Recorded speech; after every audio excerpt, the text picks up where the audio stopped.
New book में है chapter 7, ठीक है। तो चैप्टर 7 क्या नाम है, हाउ डू ऑर्गेनिज्म रिप्रोड्यूस।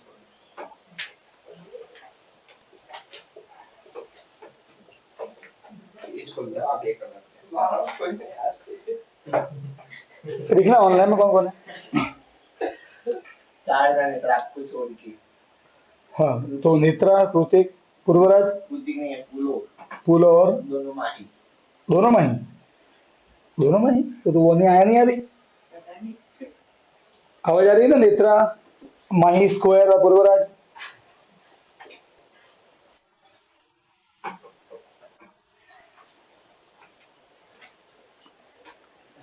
देखो इस चैप्टर में हम जो टॉपिक पढ़ेंगे उसका नाम है रिप्रोडक्शन। अब इस वर्ड को अगर अपन देखें तो इस वर्ड का मतलब है री और प्रोडक्शन। री मतलब फिर से बनाना, री मतलब फिर से, प्रोडक्शन मतलब बनाना। किसी चीज को फिर से बनाओगे तो बोलेंगे हमने उसका रिप्रोडक्शन किया।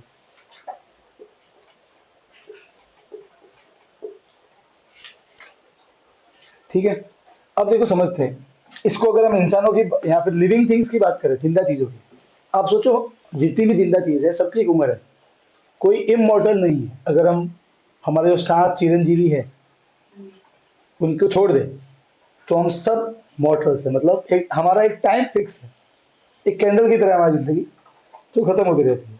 जिससे सारा वो कैंडल खत्म हो गया उसे हम भी खत्म। किसी की ये उम्र, किसी की जो लाइफ होती है ये 60 साल की होती है, किसी की कुछ सेकंड की भी होती है, ऐसे भी जीव होते हैं। कोई कुछ मिनट भी जीता है, कोई 500 साल जीता है, कुछ पेड़ ऐसे हैं जो जीते हैं हजारों साल जीते हैं। ठीक है ना। तो हर एक पर एक टाइम लिमिट सबका फिक्स है ना। तो अभी अगर हम रफली एस्टिमेट देखें तो ऐसा ये अनुमान है कि जो हमारी जो अर्थ है, हम साइंटिफिक बात कर रहे हैं, साइंस के हिसाब से अर्थ को बने हुए 4 से 5 बिलियन ईयर हो गए। तो 1 बिलियन कितना होता है, तो 12 जीरो।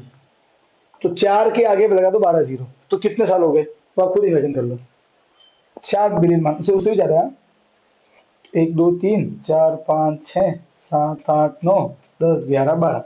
अब इसको करोड़ में कन्वर्ट करोगे तो 1000 10,000 लाख, 4 लाख करोड़ साल से भी ज्यादा समय हो गया है धरती को बने हुए। इतनी उम्र तो किसी की नहीं होती है, मैक्सिमम मैक्सिमम 1000 साल होती होगी, सही बात है। तो फिर जितने भी जीव है सब मर जाने चाहिए थे। तो ये अर्थ में सर ये जीव है क्यों, अभी भी है क्यों? क्योंकि जो सबसे पहले जीव बने होंगे, मान लो कि उसकी उम्र है 5,000 साल, फिर तो मर जाना चाहिए। तो फिर भी ये जीव दिखते दिख क्यों रहे, वापस आ कहां से रहे? क्या यूनिवर्स में से ऑटोमेटिक टपक रहे हम सब? नहीं। तो क्या हो रहा है, जितने भी जीव हैं उन सभी को इस नेचर ने, आप उसको भगवान जो बोलते हो, आप जो भी आपके जो भी इष्ट देव है जो भगवान मानते हो, उन भगवानों ने इस प्रकृति ने हमें एक क्षमता दी हुई है। इंसान को भी दी है, पेड़ को भी दी है, एक चींटी को भी दी है, एक छोटे से बैक्टीरिया को भी दी है। वो क्षमता है कि वो जो जीव है, जिंदा है, ओनली जिंदा चीज, वो जो जीव है वो अपने जैसे एक नए जीव को इस दुनिया में लेके आ सकता है।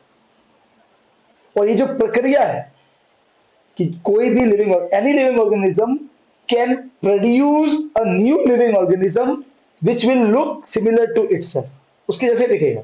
ऐसा नहीं है बेटा जो हाथी है और जब वो रिप्रोड्यूस करे तो पेट निकले, ऐसा नहीं होगा। वो जो प्रोड्यूस करेगा, ओके, वो एक हाथी जैसे चीज दिखेगी। एग्जैक्टली सेम नहीं हो सकता, जैसे अगर मैं इंसानों की बात करूं तो इंसानों में भी हम एग्जैक्ट कॉपी नहीं है माता पिता के, पर हमारी बॉडी सिमिलर है, कॉन्ग्रुएंट नहीं है, सिमिलर है। कैसे? 4 उंगलियां हैं, अंगूठा है ना, आंखें हैं, वो स्ट्रक्चर है वो हमारे माता पिता से मैच करता है हमारा, सही बात है। तो सेम में ये क्षमता हमको दी है। आप तो ये क्षमता हमारे पास नहीं होती तो कोई लाइफ नहीं होती। जैसी चाइल्ड लाइफ बनी, उसने अपना टाइम पूरा किया, खत्म। सोचो कभी रिप्रोडक्शन की क्षमता अगर नहीं होती हमारे पास में, पेड़ के पास में, चींटी के पास में, तो आपको एक भी जीव नहीं दिखता। तो छोड़ो, काम करते हैं, आज से ही जितने भी जीव है सबसे ये क्षमता छीन लेते हैं। 5,000 साल के अंदर कोई धरती लाइफलेस, एक भी जीव नहीं दिखेगा। तो इसका मतलब है कि ये जो प्रोसेस है ये बहुत जरूरी है, किसके लिए?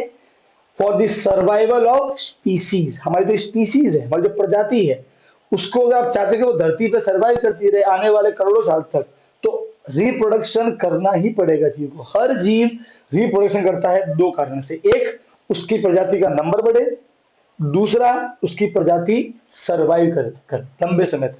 कि जितने लोग होंगे तो चांस है कि उतने लोग बचे रहे, ज्यादा लोग, क्योंकि कोई बीमारी से मर जाता है, कोई फ्लड में मर जाता है।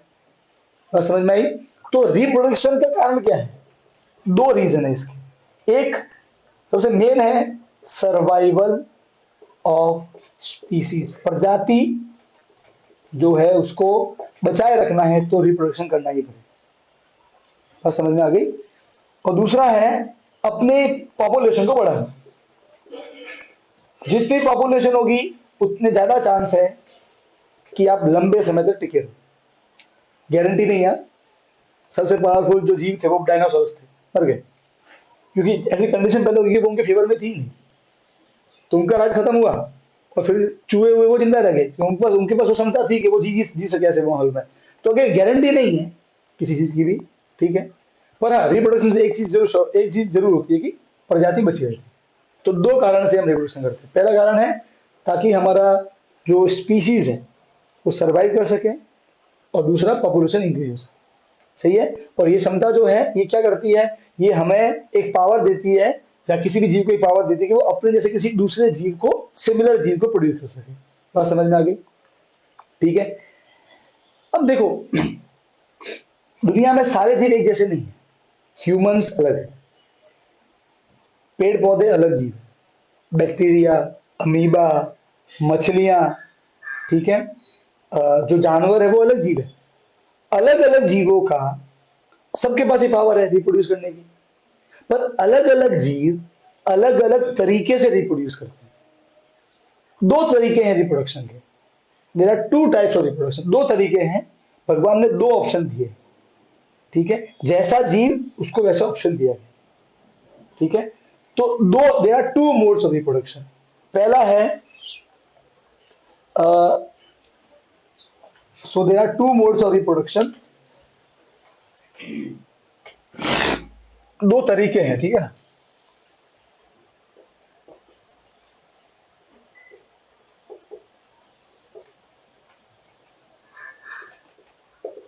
पहला मोड है असेक्सुअल रिप्रोडक्शन, और दूसरा मोड है सेक्सुअल रिप्रोडक्शन। दोनों में अंतर क्या है?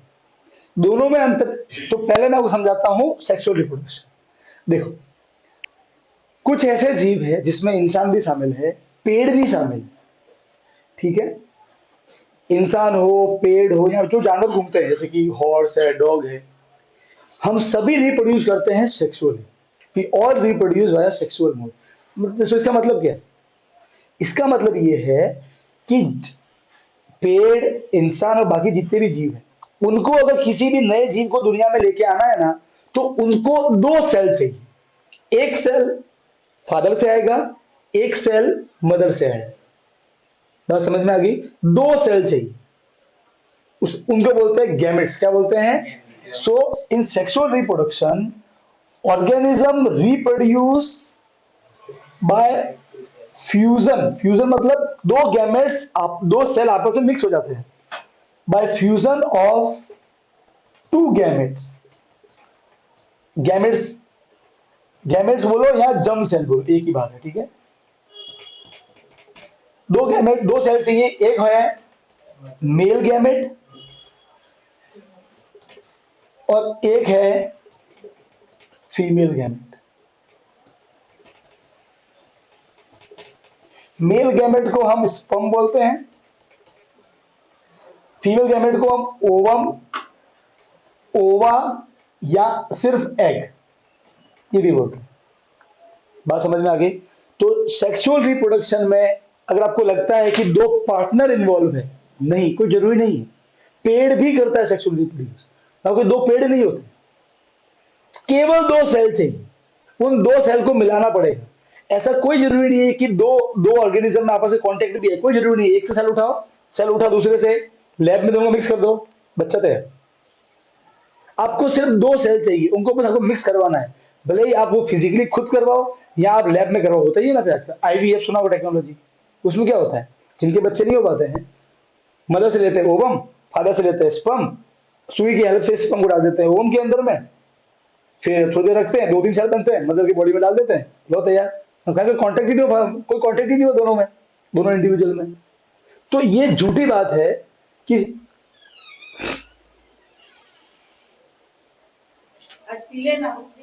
सबसे पहले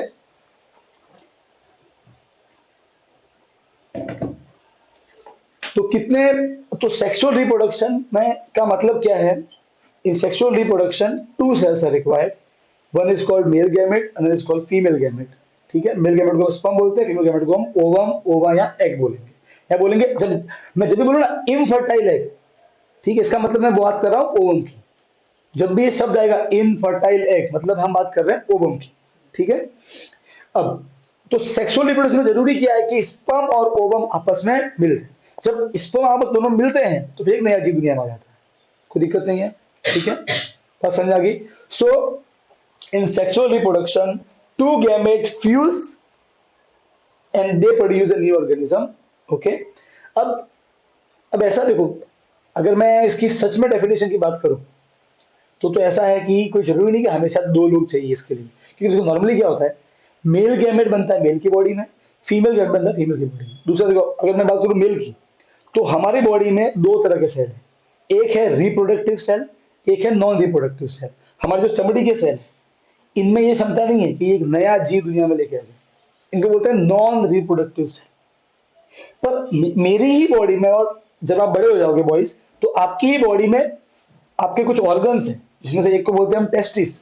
वहां पे एक नया किस्म का सेल बनना चालू हो जाएगा, उसको बोलते हैं स्पर्म। उस स्पर्म में ये क्षमता है कि वो एक नए जीव को दुनिया में लेके आ सकता है। और जो वो रिप्रोडक्टिव सेल है, वो खास जगह पे ही बॉडी में बनते हैं। मेल की बात करूं तो वो बनते हैं टेस्टिस में, अगर मैं बात करूं फीमेल की, ह्यूमन बींग्स में, तो वो बनते हैं ओवरीज में, तो ओवरीज में बनता है ओवा। मेरी बात समझ में आ गई? ठीक है, तो इसलिए आप देखोगे जब भी हम बात करेंगे ना सेक्सुअल रिप्रोडक्शन की, तो बोलेंगे it is a type of reproduction in which 2 individuals are involve, ऐसे। ठीक है, तो कितने इंडिविजुअल चाहिए आपको? 2 जरूरी नहीं 2 इंडिविजुअल ही हो। पेड़ जो होते हैं, पेड़ अकेला पेड़ होता है, उसके ऊपर मेल पार्ट भी होता है, फीमेल पार्ट भी होता है, तो वहां तो एक ही इंडिविजुअल है। तो अगर कभी भी ऐसा लिखा है 2 इंडिविजुअल, इसका मतलब ये मत समझना कि हमेशा 2 इंडिविजुअल ही चाहिए। ठीक है, मेन चीज क्या है, 2 सेल चाहिए। एक कौन सा चाहिए? Male gamete. एक कौन सा चाहिए? Female gamete. और जब वो दोनों मिक्स होंगे फिर नया जीव बनेगा। इस तरह का जो ये जो स्ट्रेटेजी है एक नए जीव को लाने की, इसको बोलते हैं सेक्सुअल रिप्रोडक्शन। बात समझ में आ गई? इसमें 2 खास सेल्स हैं। अब आते हैं असेक्सुअल में। इसमें इसमें कोई 2 सेल नहीं चाहिए। इसमें जीव की उंगली काट दो, उंगली पूरा एक नया जीव बन जाएगा। एक सेल होगा, जैसे खड़ा होगा, सपोज करो कि मैं वो हूं, मैं अमीबा हूं, मैं दो दो भानुसर बन जाएंगे और दोनों नए अमीबा, है ना? अगर मैं प्लेनेरिया हूं, तो आप मेरी उंगली काट दो, कान काट दो, यहां से चमड़ी काट दो, यहां चमड़ी काट दो, सबको फेंक दो, ऐसे हर टुकड़ा एक नया इंसान बन जाएगा। किसका ये तरीका होता है? तो in asexual reproduction, gametes are not required. Organism reproduce with the help of its body part. उनके बॉडी पार्ट से ही नया जीव बन जाता है। आपने बहुत सारे पेड़ भी देखे होंगे, डाली काट के नया पेड़ लगा दिया, तो वो डाली पेड़ बन जाती है। ऐसा देखा होगा ना बहुत बार। हम खेत पे खूब करते हैं, एक डाली काटी, यहाँ लगाया। एक बार ऐसा ही हुआ, बढ़िया एक गुलाब का फूल था हमारे काका के दो फार्म पे, मस्त फूल आते थे, बड़े बड़े आते थे, करीब मस्त भरे भरे से। तो मैंने कहा बढ़िया है, तो गुलाब में क्या बीज नहीं आते, तो हमने उसकी डाली काटी, फार्म पे लगाया, वो इतना बड़ा हो गया हमारे। तो वहां पे कहाँ पे 2 सेल है ही नहीं, 2 सेल, वो बॉडी पार्ट से बन गया। तो in asexual reproduction only 1 individual is there, एक ही इंडिविजुअल होता है। ठीक है, और वहां पे कोई 2 गैमेट होते नहीं है। बात समझ में आ गई? कोई दिक्कत है? तो इन दोनों में फर्क समझ में आया कि नहीं आया? आया। बस अब हम चटुकार पढ़ेंगे। पहले वो जीव पढ़ेंगे जो रिप्रोड्यूस करते हैं असेक्सुअली, और उनकी अब देखो वहां भी अलग अलग स्ट्रेटेजी है। ठीक है, कोई दो पार्ट में टूट जाएगा ऑटोमेटिक, ठीक है। कोई होगा जो जड़ से उगेगा, कोई होगा जो उसको कहीं से भी काट दो वो नया तैयार हो जाएगा। सबकी अपनी अपनी स्ट्रेटेजी होती है। कोई ऐसा होता है पता है जिसके बॉडी में बड़ा छाला होगा, जिसको हम बोलेंगे बर्ड, क्या बोलेंगे, बर्ड। वो छाला ऐसे ऐसे ऐसे ऐसे सपोज करो मैं हूँ हाइड्रा, तो यहाँ पे एक छाला होगा, ऐसे ऐसे ऐसे एक नया इंसान तैयार हो जाएगा, और जब वो बड़ा हो जाएगा फिर मुझसे टूट के अलग हो जाएगा, तैयार, स्कूल जाओ। उसको बर्डिंग बोलते हैं। मेरी बात समझ में आ रही है? तो असेक्सुअल रिप्रोडक्शन पहले पढ़ेंगे और बाद में जाएंगे सेक्सुअल रिप्रोडक्शन में। सेक्सुअल रिप्रोडक्शन में देखो ऐसा है, बहुत तरह के जीव है, हमको सबको नहीं पढ़ना। हम सेक्सुअल रिप्रोडक्शन केवल पढ़ेंगे फ्लावर्स का, मतलब प्लांट का, और ह्यूमन बींग्स का, इन दो का पढ़ेंगे सेक्सुअल रिप्रोडक्शन, ठीक है। We will understand the sexual reproduction of plants and humans. अब एक बात ध्यान रखना बेटा, सारे प्लांट सेक्सुअली नहीं करते। कुछ plant they reproduce through sexual reproduction also, and they also reproduce through asexual. कुछ प्लांट सेक्सुअल रिप्रोड्यूस करेंगे, कुछ प्लांट करेंगे असेक्सुअल रिप्रोड्यूस, ठीक है। पर ह्यूमन बीइंग में ऐसा नहीं, all human being reproduce via sexual mode. बात समझ में आ गई? इन दोनों में फर्क समझ में आया कि नहीं आया? यहाँ पे दो सेल चाहिए, ठीक है, उनको बोलते हैं गैमेट्स। गैमेट मतलब वो सेल जो एक नया जीव दुनिया में लेके आएंगे, ठीक है। एक बंदा है मेल में, एक बंदा है फीमेल। असेक्सुअल में दो जीव नहीं चाहिए, एक अकेला जीव खुद से एक दूसरे जीव को दुनिया में लेके आए। क्लियर है? तो ये है इन दोनों में। अब हम सबसे पहले we will discuss the types of asexual reproduction, है ना। अच्छा, अब आप में से एक क्वेश्चन में से बन सकते हैं, इससे फायदा क्या है? दोनों अलग अलग है तो बढ़िया कौन सा, बेस्ट कौन सा, सबसे बेस्ट कौन सा? देखो आंसर है, अगर आप चाहते हो कि आपकी प्रजाति लंबे समय तक टिकी रहे, ये सबसे बेस्ट है।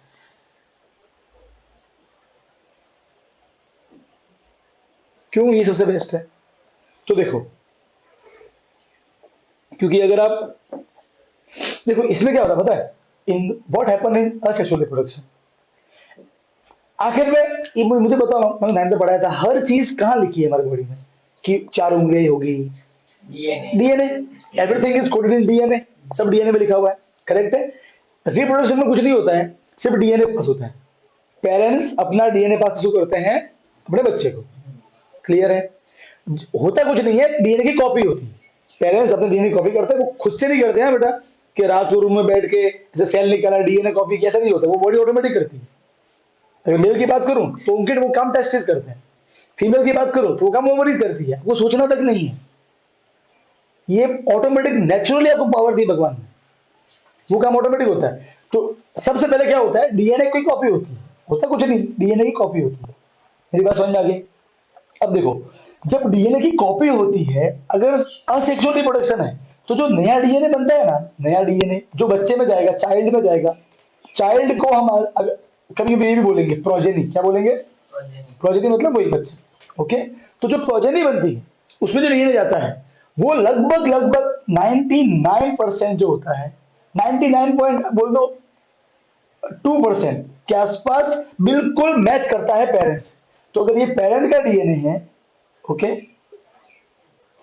अगर वो रिप्रोड्यूस कर रहा है असेक्सुअली, तो 99.2% ऐसा होगा कि जो डीएनए होगा, पेरेंट्स का डीएनए होगा और चाइल्ड का होगा, वो मैच करेगा, ज्यादा फर्क नहीं होता। तो इतना वेरिएशन नहीं होता है। इसका मतलब ये हुआ कि जो नया जीव पैदा होगा असेक्सुअल रिप्रोडक्शन से, वो 99.2 या 99.5% जो होगा ना, वो अपने माता पिता जैसा ही होगा। मतलब उनके माता पिता को जो बीमारी होगी वो उनको भी हो सकती है, लगभग लगभग सारे गुण आते हैं। एग्जैक्ट तो नहीं होता है, ठीक है, पर 0.5% थोड़ा बहुत ऊपर रहता है, पर 99 पॉइंट आप बोल दो, मतलब ऑलमोस्ट सिमिलर दिखता है किसके, पेरेंट्स की। बात समझ में आई? तो इससे नुकसान क्या, फायदा तो, दिक्कत क्या है? दिक्कत है आप आज जिंदा हो इस एनवायरमेंट में, क्यों? क्योंकि आपका डीएनए इस एनवायरमेंट में जितने भी बैक्टीरिया है उनको झेलने के लिए जानता है, उसको नॉलेज है कैसे लड़ना। कल उठ के अगर ऐसी कोई नई बीमारी आ गई अर्थ पे जिससे कैसे लड़ना है मालूम ही नहीं आपके डीएनए को, क्या करोगे? अगर हम सभी लगभग एक जैसे होंगे है तो हम सभी झटके मर जाएंगे, पॉपुलेशन उसी समय समाप्त। आप समझ रहे हो वेरिएशन जरूरी क्यों है? क्यों जरूरी है कि जो नए नए प्रोजेनी आ रहे हैं वो थोड़े बहुत अलग हो माता पिता से? जरूरी इसीलिए है कि इमेजिन करते हैं, सपोज करो एक हम लेते हैं एग्जाम्पल बैक्टीरिया का, ठीक है? Bacteria reproduce asexually. इसका मतलब क्या हुआ कि जो नया बैक्टीरिया बनेगा उसका डीएनए लगभग लगभग मैच करेगा किससे? अपने पेरेंट्स से। मान लो कि उसने एक बैक्टीरिया 100 नए बैक्टीरिया बनाए, उस अब हर का डीएनए लगभग लगभग अलग होगा अपने पेरेंट्स से। मान लो कि उस 100 में से किसी एक बच्चा जो था प्रोजेनी, उसके डीएनए में ये कोड हो गया कि वो गर्मी को आराम से झेल सकता है, उसको फर्क नहीं पड़ेगा गर्मी से, और अचानक से उस जगह बड़ा वॉल्केनो फूट गया, वो तो बच जाएगा, ये सारे मर गए।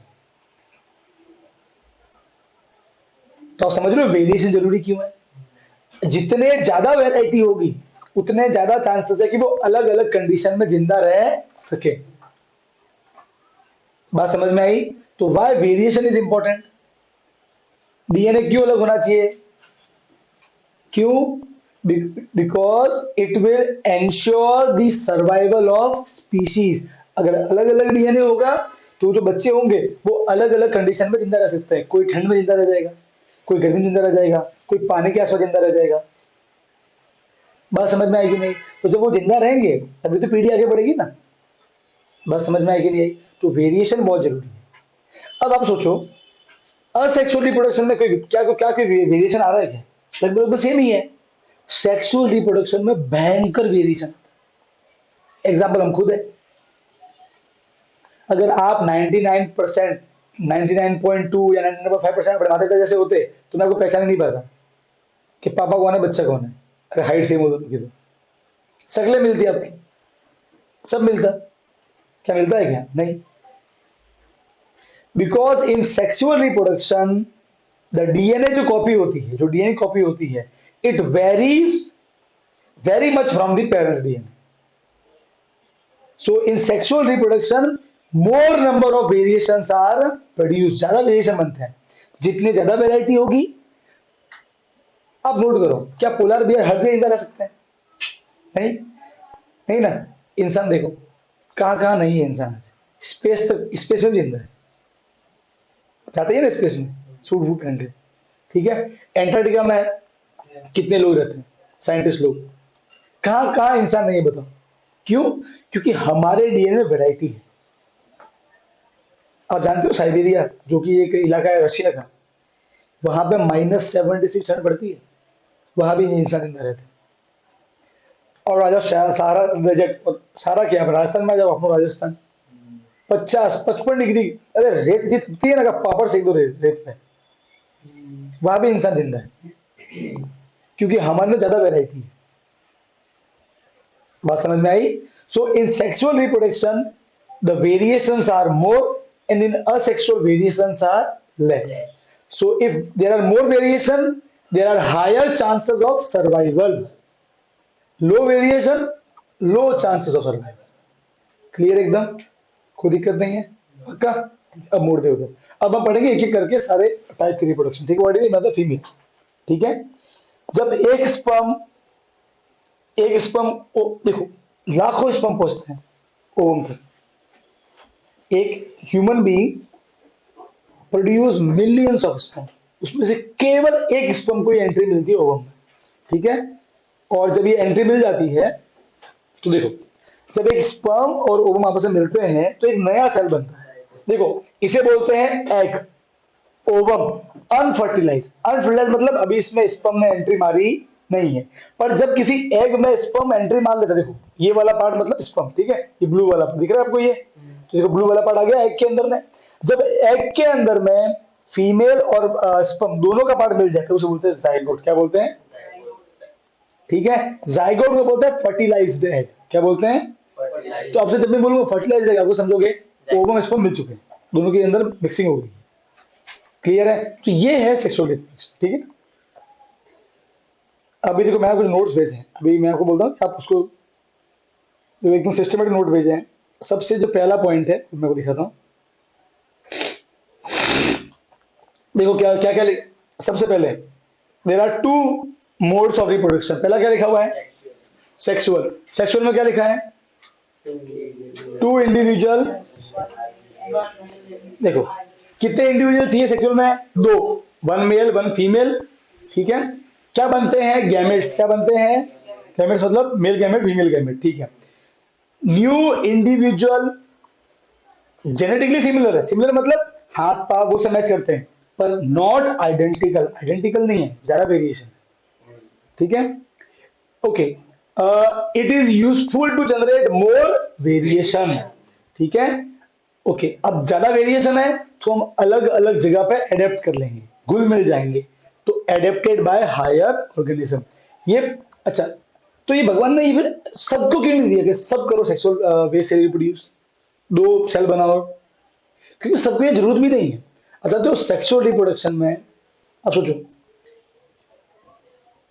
थोड़ी क्वांटिटी स्पर्म बनाने के लिए ह्यूमंस में, यहाँ पे मैं ओम की बात करूं, बहुत ज्यादा एनर्जी वेस्ट होती है बॉडी की।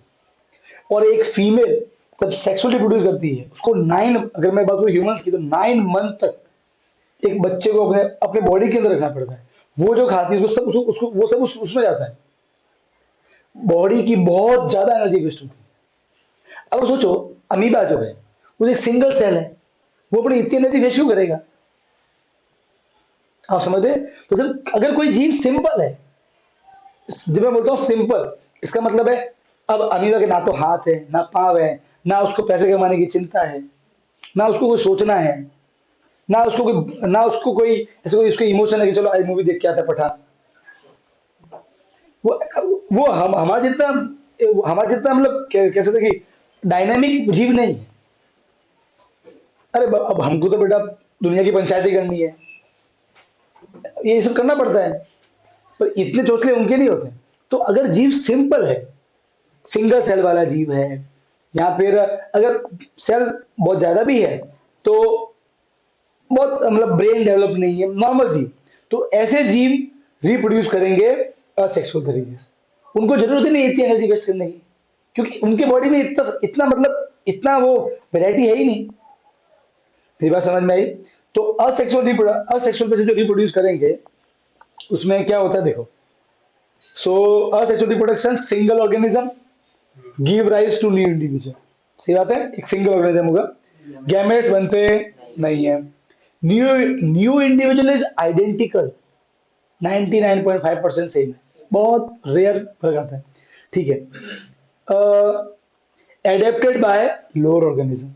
अब ये वाला देखो, इसका एक फायदा है, सेक्सुअल रिप्रोडक्शन अगर रिप्रोड्यूस करना है तो सोचो ह्यूमंस में 9 महीने लगते हैं जाइगोट बनने के बाद में, बहुत टाइम वेस्ट होता है। अनिल कुछ सेकंड में तो कितने इमेज बन जाएंगे। आप एक ईस्ट लो, एक ईस्ट लो, आधे घंटे में ना हजारों ईस्ट हो जाएंगे।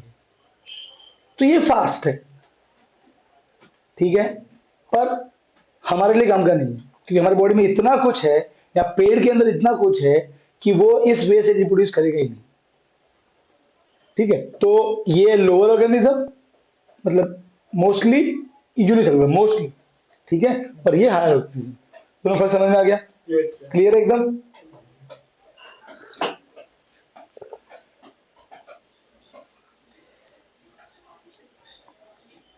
अब देखो, अब मैं आपको ना अलग अलग टाइप के बताऊंगा reproduction. Asexual, discuss the different modes of asexual reproduction, अलग अलग तरीके। तो अब एग्जाम में ये क्वेश्चन ऐसे भी आते, तो अब पता है मैंने आपको ये क्यों ये सब ऐसा देता हूँ, क्योंकि एग्जाम में जो है ना, मैं देखो पिछले एक बार एग्जाम में है ना, ये क्वेश्चन आया था, व्हाट आर द डिफरेंट, ये बेटा modes, okay, modes by which single organism reproduce.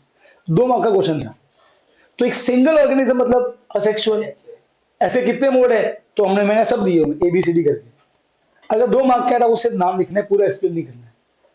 बात समझ में आ गई?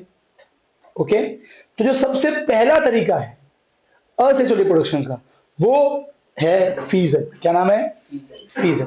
अब फीजन में होता क्या पता है? पहली बात तो ऐसे जीव जो सिंगल सेल वाले हैं, कौन से?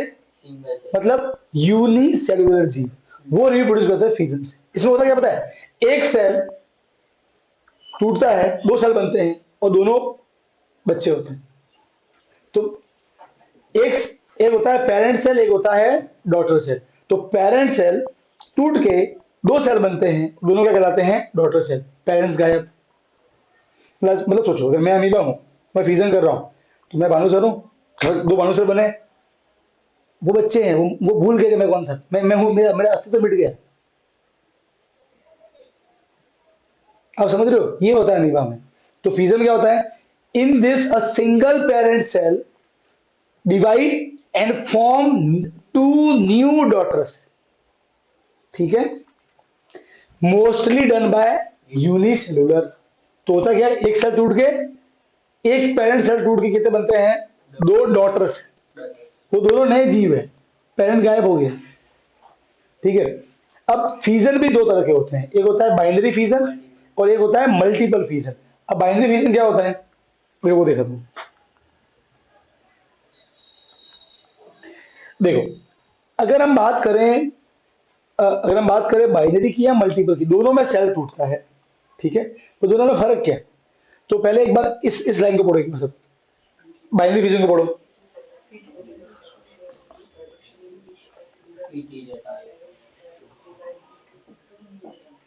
To new daughter cell. अब इस टू की जगह लगा दो मैनी, तो बन मल्टीपल। एक सेल टूट के दो बनते हैं, फिर वो दो चार बनते हैं, फिर वो चार आठ बनते हैं, वो आठ 16 बनते हैं। इससे बहुत सारे सेल इकट्ठे होंगे ना, फिर वो अलग होंगे और फिर वो बन जाएंगे नए नए जीव। मेरी बात समझ में आ रही है? तब तक वो सब सेल, अब इसमें क्या होता है, एक टूट के दो बने, ये दोनों अलग अलग हो गए, ये इसके रास्ते, वो इसके रास्ते। मल्टीपल में ऐसा नहीं होता है, एक से दो बनते हैं, दो से चार, वो चिपके रहेंगे, अलग नहीं होंगे। चार से आठ, 16, 32, 64, थोड़े बहुत नंबर ज्यादा हो जाएगा ना, फिर वो अलग होंगे और फिर वो नए नए जीव बनेंगे। बस ये इतना सा फर्क है। होता इनमें भी वही है, एक बन के, एक टूट के दो बनते हैं, पर एकदम अलग नहीं हो जाते, चिपके हुए रहते हैं अपने आप से। बात समझ में आई? देखो अब ये इसमें अब ये देखो, बाइनरी फिजन में क्या लिखा हुआ एग्जांपल, तो वो अलग नहीं होते, उनको भाई कवर है कि नहीं, कवर इनको बांधे रखता है, तो फिर बाद में वो फूटता है कवर। ये यूज करता है मलेरिया वाला प्रोटोजोआ, जिससे हमको मलेरिया होता है। ये मलेरिया वाला प्रोटोजोआ, मलेरियल पैरासाइट प्लाज्मोडियम, ये तो बोलते हैं। जो हमको जो होता है मलेरिया, वो एक जीव है जिसका नाम है प्लाज्मोडियम। ठीक है, उसकी वजह से होता है।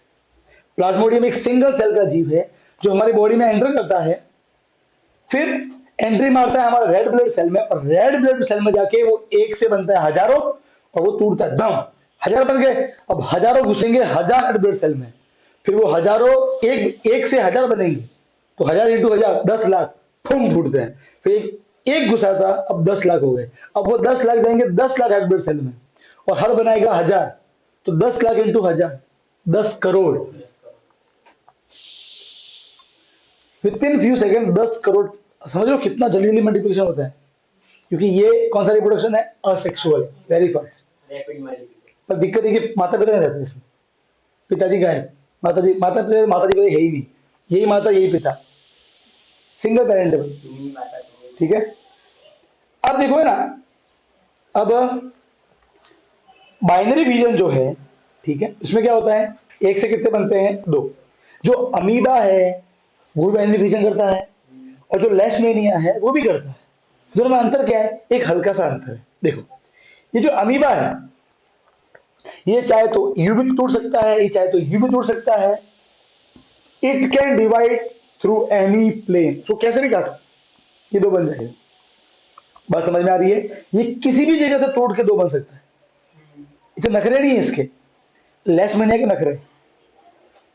देखो लिखा हुआ है, amoeba the splitting of two cell during division can take place in any plane. वो किसी भी, प्रकाश भी करना है, हल्का सा करना, थोड़ा, बस बस बस बस, ठीक है। किसी भी प्लेन में टूट सकते हो, मतलब कैसे भी टूट सकते हैं, ठीक है, किसी भी जगह से। देखो अब ये लेस मैनिंग है, आपको इसमें इसमें ये दिख रही है पूछड़ी, जो बोलते हैं फ्लैजेला, क्या बोलते हैं?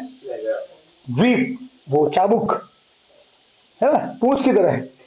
अब अगर जब ये टूट के दो बनेंगे, तो इसको ये हमेशा ऐसे ही टूटेगा। देखो ऐसे, ये ना ऐसे टूटेगा, ना ऐसे टूटेगा। पहले क्या होगा देखो, पहले एक फ्लैजेला है, अब कितने हो गए? दो। दो हो गए।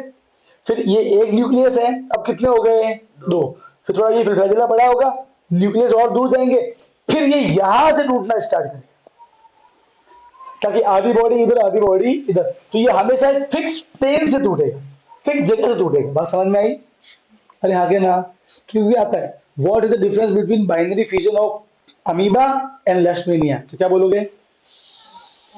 Amoeba can divide through any plane but leishmania binary fusion occur in a definite orientation related to their body, एक फिक्स जगह से होता है।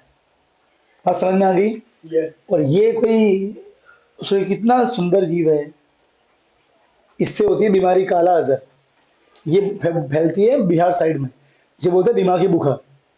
हर साल हजारों छोटे बच्चे मरते हैं इसकी वजह से, इसका इलाज ही नहीं है। ये क्लियर है? तो फिजन क्लियर है? फिजन कितने टाइप का है?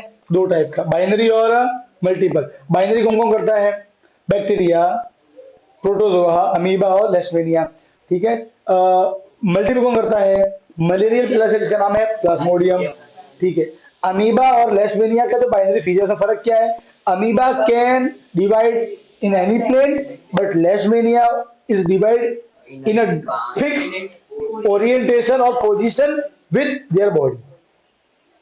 अगर अभी एग्जैक्ट वर्ड याद रखोगे तो बहुत अच्छी बात है, अच्छी बात है। नहीं है तो एटलीस्ट ये लिखना, they always divide in definite definite, है ना, ये जरूर लिखना, थोड़ा अच्छा लगे आपका आंसर। ठीक है, कोई दिक्कत नहीं है। और ये डायग्राम, डायग्राम मस्ट है। अगर मोस्टली तो ऐसा है कि 2 मार्क में आया एक्सप्लेन बाइनरी फ्यूजन, ठीक है, तो आपको क्या करना है, आपको ये यहां से लेके और ये मल्टीपल वाला तक यहां तक लिखना है फिर डायग्राम। तब ये तो करने की जरूरत नहीं है, ठीक है, ये तो सिर्फ नोट, एक्स्ट्रा नोट है। अगर वो ऐसा बोल दे कि जो लेशमेनिया है उसका डायग्राम बनाओ तो बना देना प्लीज, कोई दिक्कत नहीं। तो पहला जो था रिप्रोडक्शन असेक्सुअल, वो कौन सा था? फ्यूजन। अब आता है फ्रेगमेंटेशन। आपने वो देखी लील, वो ये लील है, स्पायरोगैरा, स्पायरोगैरा, स्पायरोगैरा जीव का नाम। देखो पता है क्या होता है, ये बहुत सारे सेल से मिलकर बना होता है, ठीक है। अगर इसको करना रिप्रोड्यूस, कुछ नहीं करना है, आप एक लील ले लो टुकड़ा, उसके 10 टुकड़े कर दो, इसे डालो पानी में, हर टुकड़ा नया जीव बन जाएगा। तो टुकड़ा मतलब फ्रेगमेंट, अरे आगे ना, टुकड़ा मतलब fragment, so this is known as fragmentation. देखो spirogyra for example simply break into many smaller pieces or every piece mature to form a new individual. These pieces or fragments grows into new individual. ठीक है, बात समझ में आ गई? Okay, तो ये है 3 टुकड़े किए, फ्रेगमेंट 1, फ्रेगमेंट 2, फ्रेगमेंट 3, ग्रो हुआ ग्रो हुआ ग्रो हुआ, नया जीव बन गया। बात समझ में आई? कोई दिक्कत नहीं है? ये फ्रेगमेंटेशन डन। अब आता है रीजनरेशन। सर इसमें भी तो टुकड़े किए हैं, यहां भी टुकड़े किए हैं, तो इसको बोल रहे हो रीजनरेशन, इसको बोल रहे हो फ्रेगमेंटेशन, इसको बोल रहे हो रीजनरेशन। अरे फर्क है। अब मुझे बात बताओ, ये जो जीव है, क्या आपको इसकी आंखें आंखें दिख रही है? ये है आंखें डॉट, ये फोटो थोड़ा कार्टून टाइप लिया है इसलिए, तो ये आंखें हैं, ये इसका मुंह नहीं है भाई, हाँ पेट नहीं है, पिछवाड़ा, यहाँ से सब निकालेगा ये, ठीक है। तो एक मिनट, अब अच्छा बताओ बेटा, आपको यहाँ कोई मुंह दिख रहा है इसका? नहीं। देखो स्पायरोगैरा भी एक मल्टी सेलुलर जीव है, प्लेनेरिया भी एक मल्टी सेलुलर जीव है, पर प्लेनेरिया की बॉडी में अलग अलग बॉडी पार्ट्स होते हैं। आंख, हाथ तो नहीं होता है, पर आंखें हैं, एक पेट है उसके पास, ठीक है ना। पर जो स्पायरोगैरा है वो कुछ नहीं, पता है, बस बहुत सारे सेल, एक आपने एक ईंट रखी, उसके ऊपर एक ईंट रख दो, एक और ईंट रख दो, उस हर ईंट को सेल मानो, बस वो से एक सेलों का एक थप्पा है बस। कोई मुंह नहीं है, कोई हाथ पांव नहीं है, ना कोई दिमाग है, बस बैठा रहता है, सिंपल डिफ्यूजन होता है, बाहर से खाना अंदर सेल के अंदर घुस जाता है, कोई ऐसे हाथ से नहीं वो कोई घूमेगा, है ना, वॉक करने जैसे कुछ नहीं उनमें, थप्पा है। तो सेल का थप्पा है। तो ये एक मल्टी सेलुलर जीव है, बस सिंपल है। बात समझ में आ गई? तो अगर मल्टी सेलुलर और सिंपल है तो क्या कर दो, टुकड़े कर दो, ठीक है, कहीं से भी कर दो। पर अगर कोई भी मल्टी सेलुलर जीव थोड़ा सा एडवांस है, एडवांस का मतलब क्या है, अब उसमें आंखें भी है, वो भी सेल का थप्पा ही है ये भी, पर कुछ सेल आंख का काम कर रहे हैं, कुछ सेल काम कर रहे हैं पेट का। इससे ज्यादा एडवांस हम है, हमारे पास ब्रेन भी है, लिगामेंट, टेंडन, क्या क्या नहीं है, हमने 9 में पढ़ा था बहुत कुछ, है ना। मसल में भी कितने मसल्स है, स्केलेटन, कार्डियक, स्मूथ। न्यूरॉन्स में कितने न्यूरॉन्स, आंख के न्यूरॉन अलग, कान के न्यूरॉन अलग, सेंसरी न्यूरॉन, मोटर न्यूरॉन, अरे भाई भाई, है ना। फिर बोन अलग, बोन में भी वैरायटी, कार्टिलेज, फैट, इतने सारे टाइप के सेल हमारे बॉडी के। तो हम मल्टी सेलुलर है, but we more advance than planaria and spirogyra. तो planaria is multi cellular organism but have few specification, इतनी ज्यादा भी नहीं है। तो इसको अगर आप कट करोगे तो आप इसको हर जगह कट करोगे काम नहीं चलेगा, कुछ खास जगह से कट करना पड़ेगा। क्यों? क्योंकि उन खास जगहों में होते हैं स्पेशलाइज्ड सेल। अब होता क्या है, देखो, होता ये है, सपोज करो ये जो मेरी उंगली है ये प्लेनेरिया है, आपको ये दिख रहा है, ये टुकड़े यहाँ पे, यहाँ पे है स्पेशलाइज सेल।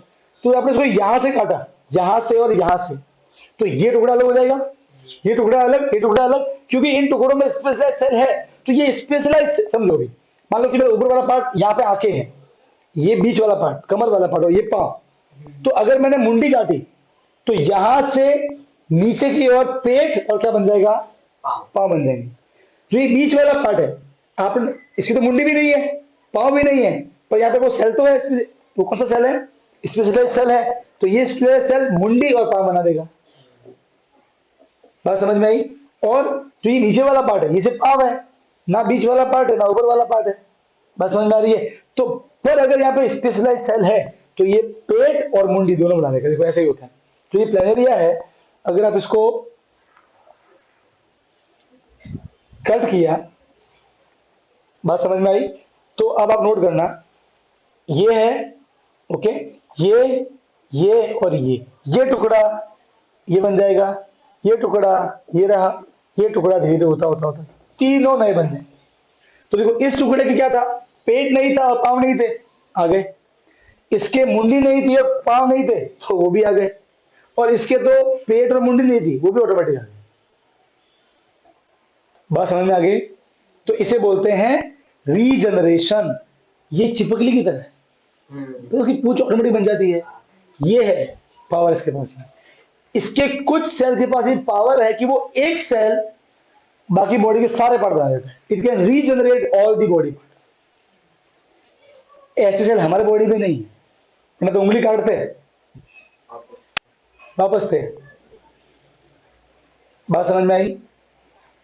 अरे यस और नो? ठीक है। तो planaria reproduce through regeneration. Planaria के अलावा एक और है हाइड्रा। हाइड्रा करता है दो वे से रिप्रोड्यूस, या तो रीजनरेशन या बर्डिंग, दोनों से करता है, दोनों से करता है, दोनों से करता है। डिपेंड, आपने टुकड़े किए तो हो जाएगा रीजनरेशन, और टुकड़े नहीं किए तो क्या हो जाएगा, बर्डिंग। तो अब देखो बेटा, पढ़ते हैं इसकी डेफिनेशन पढ़ते हैं। Regeneration, if an individual is somehow cut, ऐसे लिखना, और broken into many pieces, many of, देखो यहाँ कहीं नहीं लिखा है कि ऑल ऑफ द पीसेस, क्या लिखा है, मैनी ऑफ द पीसेस, क्योंकि हर जगह पे स्पेशल सेल होंगे नहीं। तो अगर उसमें स्पेशल सेल है तो वो वाले piece grow into separate individual. कौन करता है, प्लेनेरिया और हाइड्रा। हाइड्रा दोनों से करता है, ओके, बड़ी से भी करता है, ये सिर्फ इससे करता है, ओके। जो ये रीजनरेशन है ये केवल कौन करते हैं, बॉडी के स्पेशल सेल, और सारे सेल स्पेशलाइज्ड नहीं है, कुछ कुछ जगह ही होते हैं इसकी बॉडी में, ठीक है। अब आता है बर्डिंग में। बर्डिंग में कुछ नहीं है, देखो ये हाइड्रा है, ठीक है। हाइड्रा के कुछ कुछ जगह पे क्या होते हैं, वो स्पेशलाइज सेल होते हैं। मान लो कि इसके टुकड़े नहीं हुए तो क्या होगा पता है, मान लो कि यहाँ पे वो सेल है तो यहाँ पे एक फुंसी हुई, फिर ये फुंसी बड़ी होगी, इसे बोलते हैं बर्ड। क्या बोलते हैं? और बोलो शुद्ध भाषा में तो आउटग्रोथ। क्या बोलते हैं इसको? आउटडोर। तो एक आउटग्रोथ होगा, ये आउटग्रोथ होते होते बड़ा हो जाएगा, फिर जब ये बड़ा हो जाएगा अलग अलग हो जाएगा और नया हाइड्रा। ये हाइड्रा का बॉडी, ये उसका टेंटिकल्स। क्या बोलते हैं इसको? वो सब है। बात समझ में आ गई? दिया वही। अब बर्डिंग से एक और जीव करता है, ईस्ट। सुना हुआ ईस्ट पाउडर? हाँ। ईस्ट यूज कर। क्लियर? यहाँ तो कोई डाउट है तो पढ़ो इसको थोड़ा बहुत, यही खत्म, यही थोड़ा बहुत याद कर लो।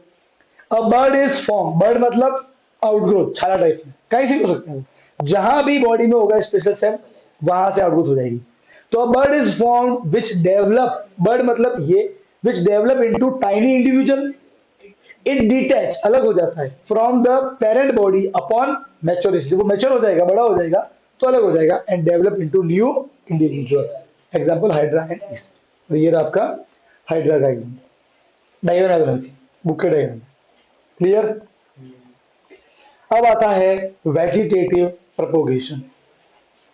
ये क्षमता कुछ पेड़ों के पास, कुछ पेड़ों के पास ये क्षमता है कि वो अपने वेजिटेटिव पार्ट्स, क्या होते हैं वेजिटेटिव पार्ट्स? जड़, तो पेड़ में आखिर में है क्या? जड़ें हैं, डालियां हैं मतलब स्टेम है, और पत्तियां हैं। तीन चीज पेड़ है। सही बात है। एक फूल वूल तो बाद में आते हैं, एक में पेड़ की तो क्या है उसमें डालियां, भाई स्टेम में तो डाली है, बस वो थोड़ी सी मोटी डाली है, तो आगे ना, तो डालियां हैं, जड़ें हैं और पत्तियां हैं। तो इनको बोलते हैं पेड़ के वेजिटेटिव पार्ट्स। क्या बोलते हैं? तो कुछ प्लांट जो है अपने वेजिटेटिव पार्ट से एक नए जीव को, नए पेड़ को उगा देते हैं। तो क्या यहाँ पे दो सेल चाहिए क्या? नहीं, बॉडी का एक पार्ट चाहिए, इसलिए इसका नाम क्या है? Asexual reproduction. कोई दो सेल तो चाहिए नहीं, दो गैमेट तो चाहिए नहीं। तो many plants, in many plants new plant develop from vegetative parts. ठीक है। अब कौन कौन से पार्ट वेजिटेटिव होते हैं? तो मैं बता, तीन पार्ट है, पत्ती है, स्टेम है और जड़ है। पत्ती है तो बड़ा देखा ये बड़ा फाइलम, मनी प्लांट है, मनी प्लांट, मनी प्लांट में ऐसा हो सकता है। मनी प्लांट की जो पत्ती है उसको गीली मिट्टी में रखना, थोड़ी मतलब पत्ती है ना, उसके किनारे से ऐसे नए नए नए नए पौधे उग जाएंगे। ऐसे बहुत ऐसे ऐसे और भी प्लांट होते हैं, जिसका नाम है ब्रायोफाइलम। ये क्या होता है? उसकी पत्ती को रखो मिट्टी में, पानी छाटो, पत्ती के कॉर्नर से ऐसे नए नए पौधे उग जाएंगे। इनको अलग कर दो, गाड़ दो जमीन में, नया पौधा तैयार। तो bryophyllum leaf bears bud, bud आया, which develop into new plant. फिर है जो स्टेम्स, जो करता है तने, उसके स्टेम्स, तो पोटैटो और जिंजर मतलब अदरक, और जड़ से तो स्वीट पोटैटो मतलब होता है सागर ही आता है। और ये दहलिया मतलब आई डोंट नो कौन सा प्लांट है, जो भी नाम रख लो, बुक में नाम दिया हो। ठीक है। डायग्राम डायग्राम ये है, ये डायग्राम इंपॉर्टेंट है, ब्रायोफाइलम बुक में दिया हो, कोई दिक्कत नहीं। अब देखो बेटा, आता को दिखाता हूं। अच्छा, अब ये जो देखो, अब मैं ये भी पढ़ाऊंगा आर्टिफिशियल मेथड क्या होता है, पर समझते हैं कि क्या फायदा है वेजिटेटिव प्रोपोगेशन का। तो अगर एग्जाम में डेफिनेशन पूछे तो आपको ये और ये लिखना है, और पूछे कि व्हाट आर द बेनिफिट्स, क्या फायदे हैं। पहला फायदा ये है, आप सोचो, अगर आप एक बीज उगाओगे, पहले वो बीज बड़ा होगा, पेड़ को एक दो साल लगेंगे, फिर आम का पेड़ है तो फिर आम आएगा। सही है। अगर आप पहले से डाली उगाओ तो पहले से इतना बड़ा तो है ही है, तो क्या उस पर फूल और फ्रूट जल्दी नहीं आएंगे? अरे आगे ना। तो अगर आप कोई प्लांट बड़ा करते हो वेजिटेटिव तरीके से, तो plant bear flower and fruit earlier, जल्दी आएंगे उनके। ठीक है। ओके। कुछ ऐसे पेड़ है जिनके, जो अपना बीज बना ही नहीं सकते। कभी केले में बीज देखा है? तो अगर सारे पेड़ बीज से ही उगेंगे तो फिर जो बेचारा जो बनाना वो कहा जाएगा। अगर आपने ऑरेंज खाया हो, वो तो बड़ा ऑरेंज, उसमें भी बीज नहीं आते, वो हमारे यहाँ थी वो नारंगी होती है, वो नारंगी बीज होते हैं। प्योर ऑरेंज आता है, ऑरेंज बढ़िया मस्त स्पॉन्जी वाला आता है, उसमें बीज नहीं होते। हमारे यहाँ वो अलग किस्म है। तो कुछ तो ऐसे पेड़ है जैसे रोज का पेड़ है, जैस्मीन है, इनके तो बीज नहीं होते। तो जो जिनके बीज नहीं है फिर वो कैसे उगेंगे? उनकी डाली से उगेंगे, उनकी जड़ों से उगेंगे, उनकी पत्तियों से उगेंगे। तो जिन प्लांट ने अपनी सीड बनाने की क्षमता खो दी है, ठीक है, उन प्लांट के लिए तो वरदान है ना भाई। अरे है कि नहीं है? तो देखो, we can grow plant like banana, orange, rose, jasmine, which have lost the capacity to produce seeds. उनको उगा सकते हो आप। अब मुझे बात बताओ, वेजिटेटिव प्रोपोगेशन सेक्सुअल मेथड है कि असेक्सुअल मेथड है? सेक्सुअल मेथड है कि असेक्सुअल है? असेक्सुअल है। जो सेक्सुअल उसमें क्या होता है, उसमें वेरिएशन ज्यादा आते हैं या कम आते हैं? कम आते हैं। मतलब जो डॉटर सेल है वो अपने पेरेंट से एकदम आइडेंटिकल। तो इमेजिन करो कि आपके सामने एक पेड़ है, आपको मालूम है क्या यार आम का पेड़ है, बारिश आओ तूफान आओ जड़ उखड़ती नहीं है इसकी, कितना ही कोई वायरस हो कभी खराब होता ही नहीं है, मतलब इसके डीएनए में दम है। कर दो वेजिटेटिव प्रोडक्शन, तो नया पेड़ उगेगा, सारी खासियत उसमें होगी। क्योंकि अगर अगर उसने रिप्रोड्यूस किया सेक्सुअली तो वो बहुत सारा आ जाएगा वेरिएशन, जो आपके हाथ में कंट्रोल में है ही नहीं। तो फायदा क्या है कि all plant produced are genetically similar enough to the plant parent plant. तो अगर आपको मालूम है क्या, तुमको मालूम है कि वो फालतू वाला प्लांट है बेटा, उसका मत करना, फिर बचता हूं तो तुमको बुद्धि लगानी है अपनी। क्लियर है? अगर कोई दिक्कत है तो बोलो। पक्का? डन? ठीक। अब मैं आपको दिखाता हूं ये जो तरीका है कौन सा, वेजिटेटिव प्रोपोगेशन, ये आजकल हम भी यूज करते हैं। एक है ग्राफ्टिंग, एक है कटिंग और एक है लेयरिंग। ये आपने बहुत बहुत देखा होगा, मैं आपको दिखाता हूं। ये आपके सामने मैं जो फोटो दिखाऊंगा ये है ग्राफ्टिंग, कटिंग। ग्राफ्टिंग आ गया,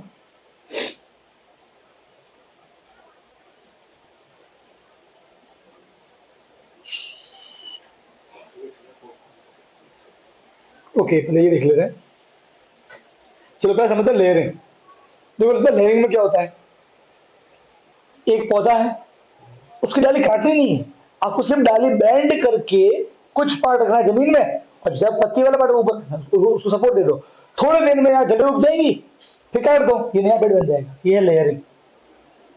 तो यहाँ पे डाली काटनी नहीं है, उसको गाड़ दो और वो पत्तियां रहने दो। ये है लेयरिंग मेथड, ठीक है। अब आता है कटिंग मेथड। इसमें क्या होता है पता है, इसमें तो हम डाली काट देते हैं, उस डाली को उगा देते हैं। तो लेयरिंग में इसमें फर्क है। इसमें क्या, लेयरिंग में क्या होता है, ये काटते नहीं है, इसको किसमें इसको ये पेड़ की चिपकी हुई है और पैर से लगा देंगे मिट्टी में। बात समझ में आ गई? वो तो लेयरिंग। कटिंग में क्या होता है, कट किया, मिट्टी डाल दिया, ये क्या बन गया, नया पौधा। ये हो गया आपकी कटिंग। अच्छा पता है ये जो ग्राफ्टिंग क्या होता है, आपने को बहुत बार देखा होगा। पता है ऐसे पेड़ एक पेड़ की डाली काटे, उसको तिरछा काटा, सही है, फिर जो दूसरा पेड़ है उसकी डाली लेके आए और यहाँ लाके चिपका, वो सेलो टेप बांध देते हैं, वो ग्राफ्टिंग। कलम कलम से क्या बोलते हैं, क्या बोलते हैं? बस कलम।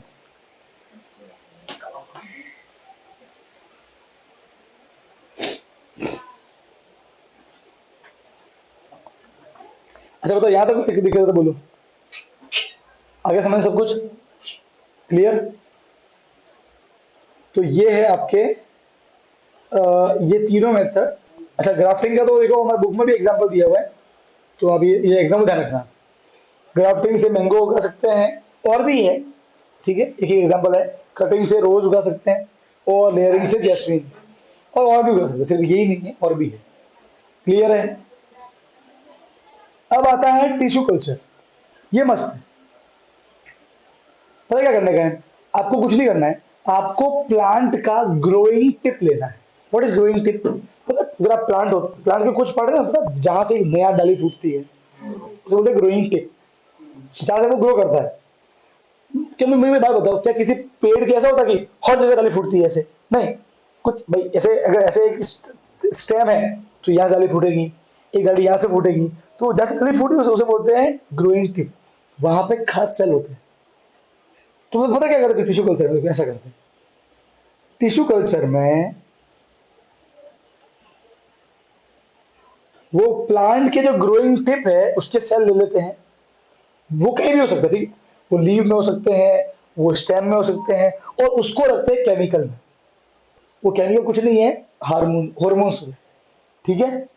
धीरे धीरे, देखते ही देखते, वो जो हमने सेल लिए हैं, ठीक है, बहुत सारे, है ना, एक एक का सेल लेते हैं, 2 सेल लेते हैं, रखते हैं इस केमिकल में, धीरे धीरे वो सेल टूटता है और धीरे धीरे वही सेल नया पौधा बन जाता है और फिर बड़ा हो जाता है, उगा दो खेत में। इसे बोलते हैं टिश्यू कल्चर। आजकल कोशिश चल रही है कि पता है जो मीट बिकता है बाजारों में, मीट वो मार के बिकता है। तो आजकल चल रही है कोशिश कि क्या हम बकरियों का, मुर्गियों का कर सकते टिश्यू कल्चर, जो उसको तो मुर्गी मारना ही नहीं पड़ेगा, सिर्फ कि जिस जगह में वो खास है वो निकाल दो आप, हल्का सा पेन होगा, उसको रख दो और नई मुर्गी और नया मांस तैयार, उसको बस मुर्गी बनने ही मत दो, और जैसे ही बना उसको निकाल दो, जो मांस का टुकड़ा है वो खा लो, जिसकी भी इच्छा हो। तो आजकल वो भी टेक्निक चल रही है ना, पर अपना उसमें जाना क्या नहीं है, बात समझ में आई क्या होता है टिश्यू कल्चर। ध्यान रखना, ग्रोइंग टिप से सेल लेते हैं, they are kept in a medium which contain some hormones, and that the cell divide and form a group of cell known as यहाँ पे नाम दिया होगा उसका सेलस। अब आपको ये दिख रहा है ग्रुप ऑफ सेल, इसे सेलस बोलते हैं, ग्रुप का सेल, और फिर that cells become a new plant. ये होता है टिश्यू कल्चर। बात समझ आ गई?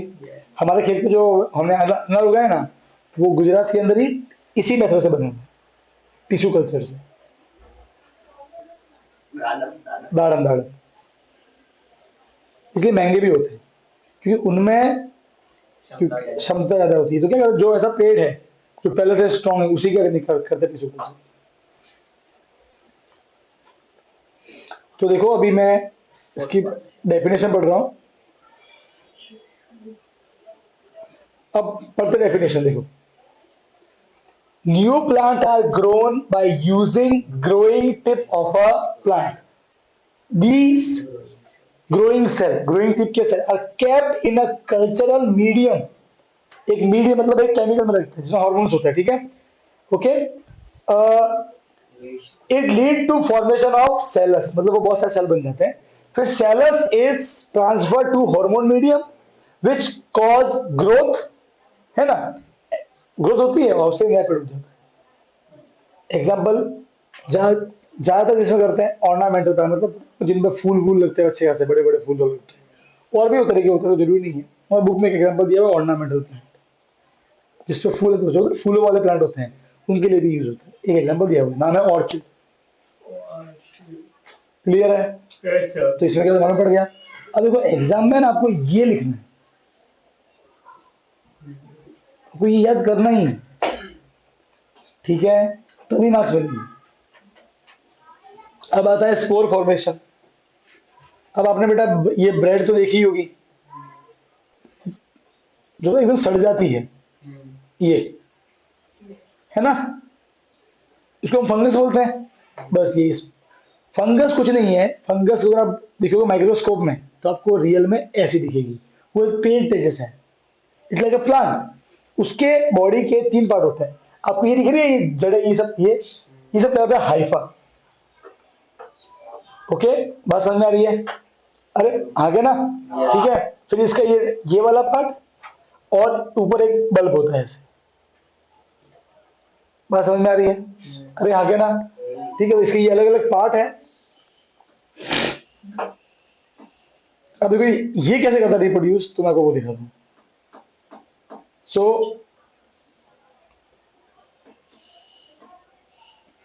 ओके, ये जो नीचे वाले पार्ट है, ओके, ये सब पार्ट हाइफा। फिर ये बॉल दिख रही है, ये स्पोरेंजिया। इसके अंदर छोटे छोटे मतलब पाउडर होता है अपना, जो टैल्कम पाउडर यूज करते हैं बॉडी पे, बस ऐसा पाउडर होता है, उसको बोलते हैं स्पोर। क्या बोलते हैं? स्पोर कुछ नहीं है, आप उसको एक छोटी सी बॉल मानो, ठीक है ना, वो बॉल में दो चीजें हैं, ऊपर कवर है और अंदर एक सेल है। बात समझ में आ गई? ठीक है। तो होता क्या है? होता ये है कि अभी भी हमारे चारों तरफ कितने ही स्पोर्स घूम रहे हैं। अगर मैं एक रोटी लूं यहाँ रख दूं और 10 दिन कमरा बंद कर दूंगा, रोटी खराब हो जाएगी? हो जाएगी? खराब होगी, सीधी सी बात है, फंगस आ जाएगा। आता ही है भाई, बंद डब्बे में आ जाता है यार, रूम में क्यों नहीं आएगा? सही बात है, कहां से आया वो? स्पोर्स हर जगह होते हैं। ठीक है। जब वो स्पोर किसी खाने पे लैंड करता है और उसको अगर टाइम मिल जाए ग्रोथ करने का, तो जब वो स्पोर लैंड करेगा तो उसके ऊपर कवर फूटेगा, अंदर से सेल निकलेगा, तो सेल उसके ऊपर बैठेगा, उसको खाना मिल गया, फिर एक सेल से धीरे धीरे करते करते करते करते ये पूरा जाला बन जाता है। And this method is known as spore formation. तो ऐसे भटाका होता है, पूरा भटाका होता है बुल्ड करके, वो हमको सुनाई देगा नहीं। ठीक है। उससे पूरे चारों क्या फैल जाता है, छोटे छोटे स्पोर्स दिखते भी नहीं हमको, वो हर जगह होते हैं। ठीक है। सपोज करो स्पोर है ही नहीं रूम में, तो फंगस लगेगी ही नहीं, इसलिए वैक्यूम में फंगस नहीं लगती है। आपको मालूम है, पता है आजकल वैक्यूम पैकिंग करते हैं? क्यों करते हैं vacuum packing? Fungus. No air no fungus, कोई दिक्कत नहीं है, ना होगी डेंसिटी, सेकंड नंबर वन, ना होगा फंगस का कोई लोचा। इसलिए आजकल क्या होती है, वैक्यूम पैकिंग होती है। और आप ये देखो ना, फंगस की जड़ें होती हैं, मतलब पूरा जाला है इसका। ठीक है। तो अब बेटा पढ़ते हैं डेफिनेशन। स्पोर फॉर्मेशन, देखो बेटा, during spore formation knob like structure, knob मतलब बॉल, ये called sporangia contain spores that eventually develop into new individual। ठीक है। स्पोर फॉर्मेशन, आप जानते हो ये इतना मस्त तरीका क्यों है स्पोर फॉर्मेशन? बाकी सबसे बढ़िया क्यों होता है? क्योंकि जो स्पोर हवा में है उसके पास में सुरक्षा कवच है, इसलिए स्पोर लंबे समय तक हवा में घूमता रहता है। बस उसको क्या चाहिए, लैंडिंग साइड चाहिए जहां पर उसको खाना हो, मतलब रोटी हो, कोई ऐसी चीज। तो देखो, the spore is covered by a thick wall that protect them until they come in contact with moist surface or substratum and मतलब कोई खाना, and can begin to grow। बस समझ में आ गई? जितने भी असेक्सुअल तरीके उसमें सबसे बेस्ट तरीका ये है। सोचो, दुनिया में कहीं कहीं स्पोर होगा, फूटा होगा, तो उसके इतने स्पोर फैल गए पूरी दुनिया में। सोचो, हर जगह स्पोर है, थोड़ी कोई यहाँ लोगों ने छिट गए, और वो स्पोर मरते भी नहीं है, घूमते रहते हैं हवा में, क्योंकि टफ कवर है उसके ऊपर, गर्मी हो धूप हो कोई भी हो। क्लियर है? तो बस ये सारे मेथड थे किसके, असेक्सुअल में वे थे। और अब कल हम पढ़ेंगे सेक्सुअल रिप्रोडक्शन सारे मेथड। ठीक है। प्लांट और एनिमल, ह्यूमन से बात करेंगे। ठीक है। यहाँ तक कोई डाउट हो तो बोलो बेटा। क्लियर? ऑनलाइन में जो बच्चे बेटा समझ में आ गया सब कुछ? ठीक।